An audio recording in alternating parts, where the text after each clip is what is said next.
রাজ্যের joint entrance মামলায় কলকাতা হাইকোর্টের নির্দেশে স্থগিতাদেশ দিল সুপ্রিম কোর্ট এবং আজই ফল প্রকাশ করবে বোর্ড। আরো একবার আপনাদের জানাবো, আজই জয়েন্ট ইঞ্জিনিয়ারিং এর ফল প্রকাশ। সোমরাজ প্রতিনিধি আমাদের সঙ্গে রয়েছেন।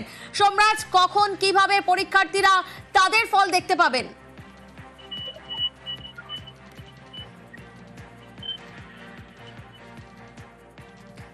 জয়েন্ট বোর্ডের আধিকারিকদের বৈঠক হয় এবং সেই বৈঠকের পরেই এই সিদ্ধান্ত, আজ জয়েন্টে ইঞ্জিনিয়ারিং এর ফল প্রকাশ।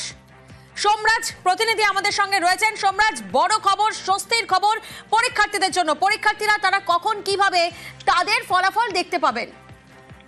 দেখো, পরীক্ষার্থীরা জয়েন্ট এন্ট্রান্স বোর্ডের যে ওয়েবসাইট রয়েছে সেই ওয়েবসাইট মারফতই ফলাফল জানতে পারবেন, তাদের র্যাঙ্ক কত রয়েছে এবং কখন থেকে তারা র্যাঙ্ক কার্ড ডাউনলোড করতে পারবেন, কাউন্সিলিং কবে থেকে হবে তার বিস্তারিত জয়েন্ট বোর্ডের তরফে জানিয়ে দেওয়া হবে দুপুর 2টো নাগাদ।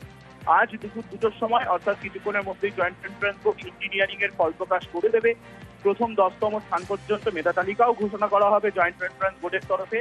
এবং তুমি জানো যে ওবিসি সংরক্ষণ বিষয়ের জন্যই জয়েন্ট এন্ট্রান্স বোর্ড ইঞ্জিনিয়ারিং এর ফল প্রকাশ করতে পারছিল না। সেক্ষেত্রে আজ সুপ্রিম কোর্টের স্থগিতাদেশ দেওয়ার পরেই জয়েন্ট এন্ট্রান্স বোর্ডের তরফে প্রস্তুতি নেওয়া হয় এবং আজ 2টোর সময় সেই ফল প্রকাশ করা হবে।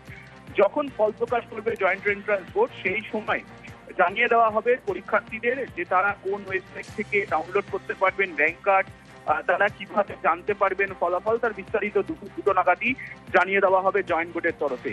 একদিকে যখন জয়েন্ট বোর্ডের ইঞ্জিনিয়ারিং এর ফলাফল প্রকাশ হবে, অন্যদিকে কলেজে কলেজে ভর্তির মেধা তালিকাও আজ বিকেল 4টের সময় প্রকাশ করে দেওয়া হবে উচ্চশিক্ষা দপ্তরের তরফে। ইতিমধ্যেই তারও প্রস্তুতি নিয়ে নেওয়া হয়েছে রাজ্যের উচ্চশিক্ষা দপ্তরের তরফে।